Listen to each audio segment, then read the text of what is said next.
Toshio Kimura has long revelled in the power of the waves.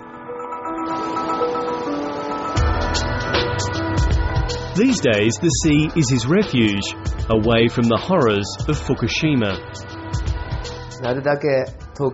I escaped as far away as I could to avoid the radiation. I've been surfing for 30 years, and now I worry the sea is contaminated. For 12 years, Toshio Kimura worked at the Fukushima No. 1 plant, helping to monitor and control the reactor cores. He was a member of the Tepco family, educated and employed by the Tokyo Electric Power Company, Japan's biggest supplier of nuclear energy.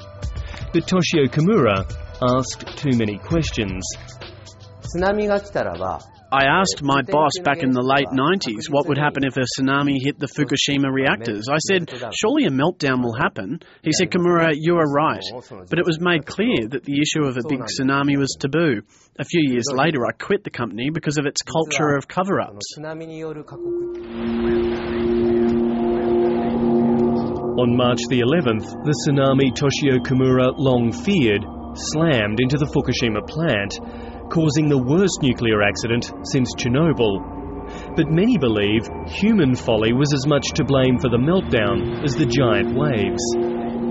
What you see is the real cause of the meltdown, is the failure of the cooling systems, and that has definitely been attributed to the human error and to the technological failure. If they'd moved the emergency diesel generators to a position above the expected tsunami level, it would have cost the company a lot, so nobody proposed it. In an interview with 730, Tepco insisted it was prepared for a tsunami, just not one 14 metres high. We imagined a maximum 5.7 metre high tsunami would hit the plant. Why didn't you change your modelling for your maximum tsunami height after you found out that scientists had known that huge tsunamis had been hitting the coast for thousands of years? I think you're referring to the big tsunami in the 9th century. We are about to examine how we should assess that tsunami. Hidetoshi Matsumoto is a second-generation beef farmer from Fukushima. He and his family have had to evacuate because his property is just 21 kilometres from the crippled nuclear plant.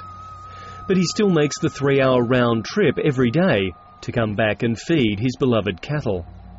Here in Fukushima, other than agriculture, Tepco was by far the biggest employer. But a company that was once regarded as a champion of industry is now denounced around here as a wrecker of homes and livelihoods and a symbol of corporate greed and cover-ups. I can never forgive Tepco. They've deprived us of our home in which we have lived for many years. They've deprived us of our memories, our life, our earnings, everything at once. I cannot calm my anger. And some independent monitors believe this disaster is approaching Chernobyl standards, with communities outside the evacuation zone registering unsafe radiation levels. The levels of radiation on the streets, on the public spaces, the playgrounds, the parks are several times higher than what even the Soviets considered to be necessary to trigger the evacuation. Tepco is a company with a history of cover-ups. 10 years ago it concealed cracks in reactor facilities, then a few years later it falsified data on its nuclear plants. But the company insists that this culture is all in the past and did not contribute to the disaster at Fukushima. There was certainly a cover-up in 2002. We've reflected on our past conduct very deeply, and we have worked to change our ethics and to become more transparent. But this is a country where collusion reigns. Here, the nuclear regulator is run by the Industry Ministry, the country's chief promoter of nuclear energy.